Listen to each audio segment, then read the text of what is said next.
Hello and welcome to the first ever episode of Hashtag Where to Be. Now, Hashtag Where to Be is a show that takes you, the viewer, on trips all around the country. Our main goal is to appreciate and celebrate Kenya's attractions, activities, and beautiful places. Prepare to be amazed. I am Leshimpiro and this is Hashtag Where to Be.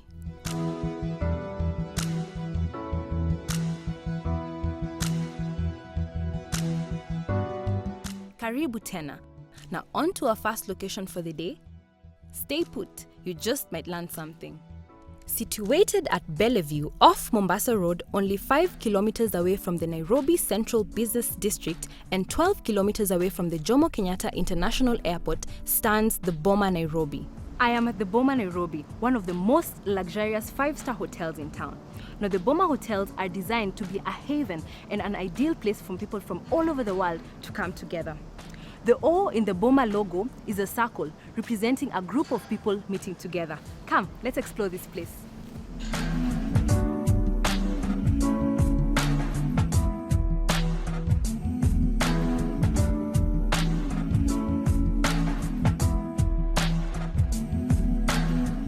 The Boma is superbly designed with modern architecture and beautifully decorated with lavish furniture.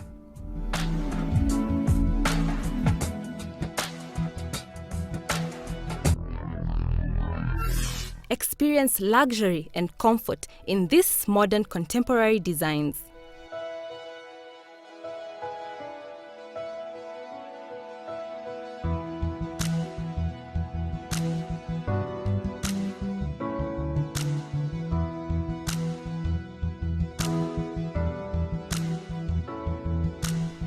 Sink into the super comfortable bed and pamper yourself after a long day. –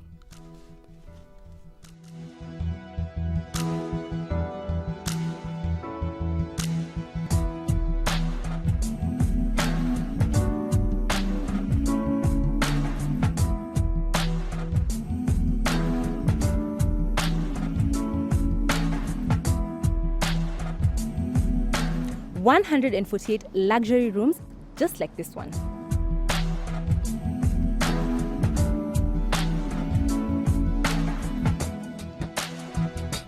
On to my main agenda for the day.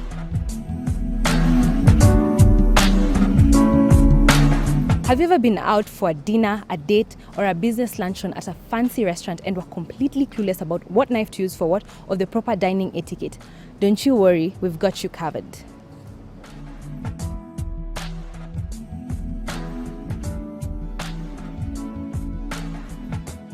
We're still at the Boma Nairobi. Now joining me is Executive Chef Ngetich. Thank you so much for having us. Thank you. Welcome. Yeah. So what do you have prepared for us today? Today we've prepared for you a 4-course menu, which basically has a starter, a soup, main course, and a dessert. Okay, so first things first, please take us through proper dining etiquette. Oh wow, thank you. Yeah. Thank you. You realize you don't have to struggle. Yes, I'm surprised. In a 5-star like this, it's the waiting staff who does that. Ah, okay. Yeah. This is nice. Okay, so first things first, please take us through proper dining etiquette. I see there's an array of cutlery everywhere. So where should I start? Proper dining etiquette, you see there's an arrangement of cutleries on your table. Yes. What happens, you start from the outside going inside.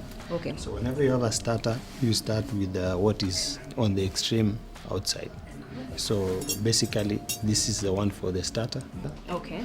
Then the main course, and the soup, and then the main course. Ah, okay. So it should be this. It should be this and this. And you realize the size is not the same. Yeah. These ones are smaller because you're using it for light meals. Ah, okay. Yes. So show me my grip. It should be like this. Hold it like this. Yes. And then this one also like this. Then you cut. Oh, and this looks so delicious, Chef. I love the presentation. That's smoked salmon with melba toast. Ah, yeah. Very, very, very nice. Okay, so this one I'm slicing, or I'm just No, removing. you have to slice I have to that slice one. it. Yes. Okay. Yeah. This is fish, so I'm sure it's delicious. Okay. This is so tasty, Chef. Very nice. Like it? I like it. Yeah. So once I'm done and I want to notify the waiter that they can bring the next course, Yes. how should I place the forks and knife? Once you're done, you place your cutleries like this. Like this? Yes. If you still continuing eating, you used to place like this. Ah, okay. Yeah. So once you're done, place you it put like, it like that, the waiting staff will know that you're done with the course. Ah, okay. Can't wait to try the next meal. So I'm done with this. Thank you so much. Thank you. Okay, so our next meal, I see this is a soup. Yes, that is cream of tomato soup. Yes. Cream of tomato soup. Yeah. And what's this in the middle? That is a crouton and cream. Ah, okay. Yeah. So for this one, I'm going with a fork. No, I'm going with to use the spoon. the spoon. And there's a bread roll to accompany the soup. Okay. There's a bread roll here. There's butter on the table. So you just pick one, either brown or white. You cut using this knife. Yeah. Then you go on. And since I realized there's this also plate here on the side, Yes. what is put here? Is it just the knife, or should I put the bread here as well? Yes. Oh, okay. Yeah. So I just take my bread with my hands. Yeah. Oh, okay. You slice it and So how do I slice it? Like this? Like this? What's lengthwise. Lengthwise. Yes. Okay. Yeah. You guys had that lengthwise. So you cut it like this. Not all the way, really. Yes. Okay. Then some Then you butter apply the as butter. well. Yeah. Okay. So this looks like the same one that we've had for the first course. They're similar. Okay. Yes. Ah. Okay. So this is my butter. Just apply. Then should I dip it in the soup? What's the procedure now? What's the procedure? You just need to have your soup and then you bite the bread. Okay. Yeah, you don't need to dip it in the soup. Yeah. Okay. So should I scoop it like for the this or like this or like this? What's the scoop? Any way will do. Anyhow. Oh, okay. Let me try some of this soup. Looks very nice. Very, very nice.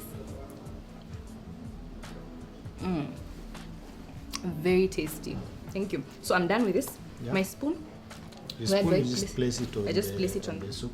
Okay. It will be cleared together with the soup. Yes. Ah, okay. Yeah. Thank you. Ah, this looks nice. I love the presentation. Very nice. So what's this? Now, this is the main course. And this is a rack of lamb Okay. with Lyonnaise potatoes. Ah, Yeah. I noticed that we have ribs coming out, or bones. So as Kenyans, most of us will just take it and eat it like this. But in a restaurant setup, especially a 5-star like this, how should I eat this? There's a knife on that side. There's a fork on this side. Much heavier. Yeah, it's much heavier and bigger than the other one because you're dealing with heavy cuts. Okay. Yes. Then Holding is the same. Yeah. I have to be more firm. More firm Because than of- this. Yes, Okay. exactly. Yeah. Let me try this one. What's the whole idea behind the presentation and the potatoes that you've arranged here? The whole idea is to have the food, colorful. It should be well presented because when you're eating, you eat first with your eyes Yeah. before you have Quite to like true. it first. Quite yes. true. Yeah. It looks very, very delicious. Okay, let me try some of the veggies. Nice. Love it. I'm not Is it tender? very, very tender, and I'm not a vegetables fan, but I love this. I love the veggies here. Very nice. Thank you. I'm done with this as well. Yeah. So next, Next will be our final course for today, which is cream cheese oh wow, this with looks blueberry amazing. sauce and orange segments. Please tell me about this presentation. This just caught my eye. I love this one. As I said, we first eat with our eyes. The presentation should be able to capture the colors. There Yeah. should be the contrast.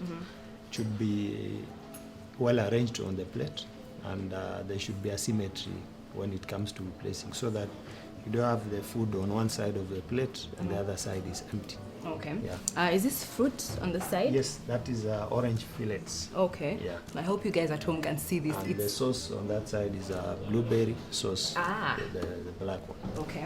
So here I notice we have one fork remaining, a knife and a spoon. Yes. So what do I use for what? Now you realize the knife and the spoon is on one side, Yes. and the fork is on another side. This one. Yes.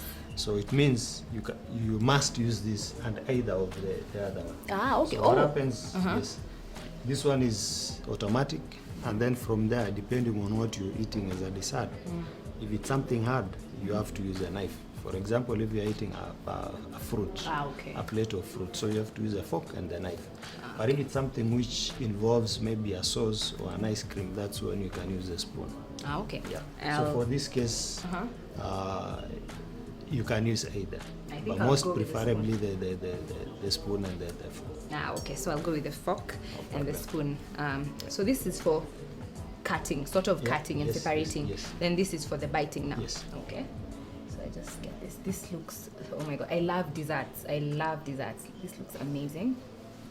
We have some of this. Say this is the blueberry what? Sauce. Yeah. Okay, let me have some of this fruit as well. This is orange. That's orange. Okay. Oh, you said I should use the fork. No problem. Not necessarily. Yes, Let me have a bite with the fork and a bite with the spoon as well. No problem. Sure. Yeah. I love how the sauce blends well with the orange. Very nice. And the cake now, the cream looks wow. I'm sure it tastes good as well. It's just very nice. So now I'm done with the dessert. You're done. So that's But it. That's it. But you see your arrangement of the knife and the fork means you still... I'm still eating, so I'm making a mistake. So I should just put them like this. Exactly. Okay. Then are we going to have a drink or that's it? Now after the dessert, that's just it. After dessert, then you can have tea or coffee depending on what you prefer. Okay. Yeah. Thank you so much, Chef, for having us. And the food was delicious. Thank you for taking your time. Thank you very much, and you're most welcome. Thank you. Okay. So I hope you guys at home enjoyed too, and I hope you can come here and have some of this delicious food.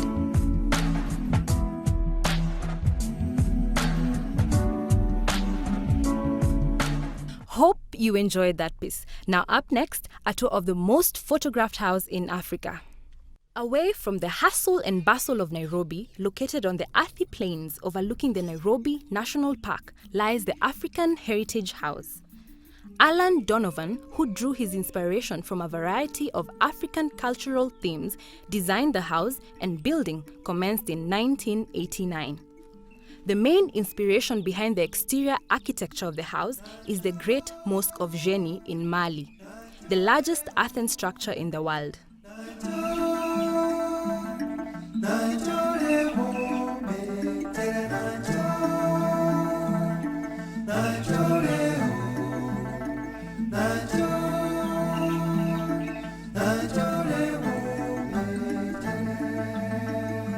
The house is an exhibition of an extensive range of African art, artifacts, and ornaments.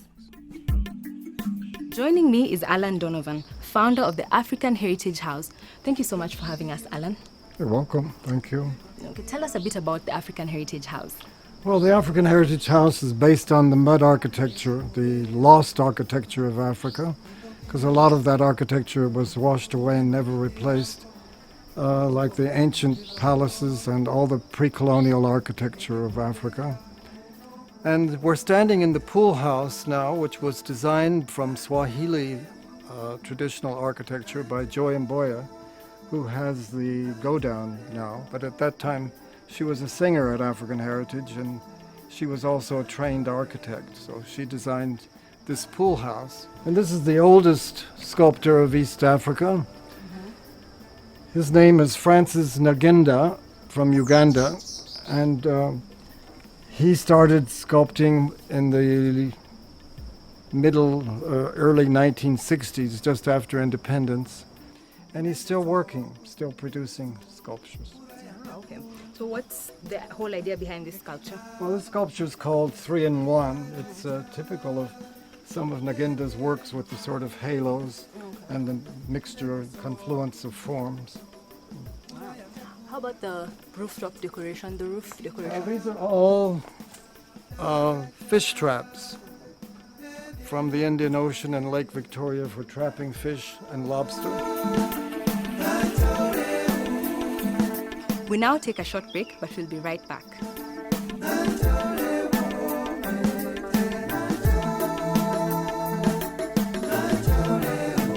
Welcome back. We're still at the African Heritage House, and Alan is about to take us around. Please show us around, Alan. Delighted. Airwaves Entertainment. Nanjo mutwele nenie kale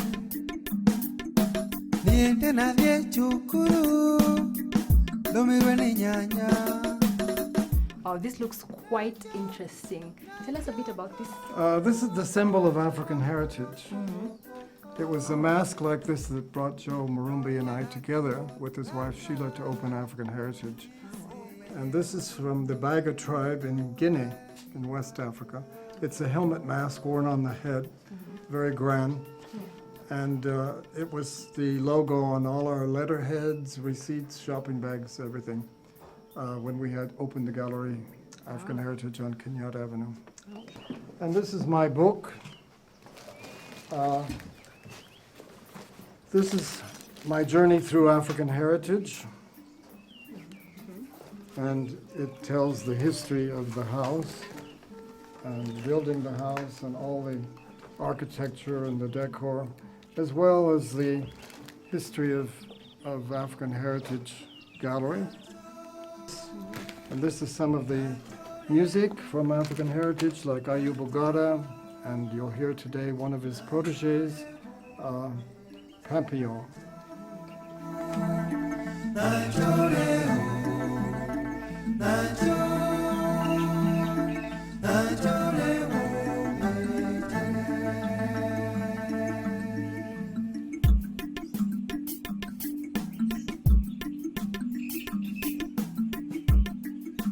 The African Heritage House, described as the most photographed house in Africa, offers accommodation in luxurious, spacious rooms fitted and furnished with a spectacular display of artwork. Each room is uniquely furnished with themes from across Africa. The house consists of a pool house, guest rooms, a terrace overlooking the national park, rooftop area, lounge area, and a restaurant. Each room is adorned with different kinds of artwork.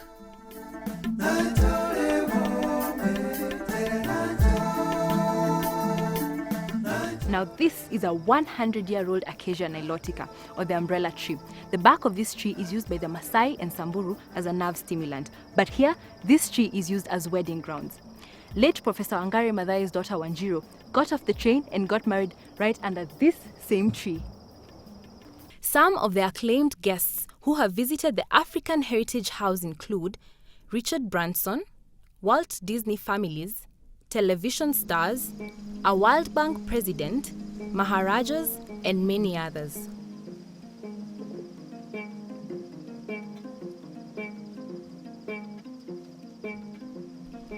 Aside from the African Heritage House being a symbol of culture and history, it is also a hub of talent. We got the chance to be serenaded by Papillon, meaning butterfly in French. Papillon has arrived on the music scene. However, more like a comet than a butterfly, as he not only writes all of his music in several languages, but he designs and creates his own African instruments.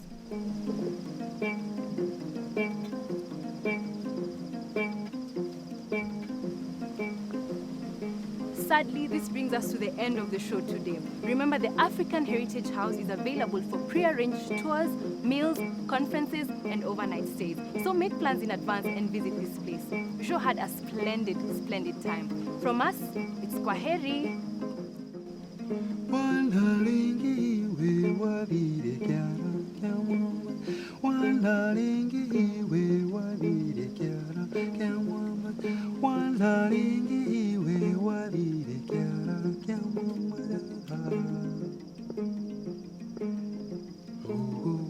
Now this brings us to the end of the show today. Remember, for any comments, suggestions, or questions, get to us through the contacts on your screen. Catch you next time right here on #WhereToBe.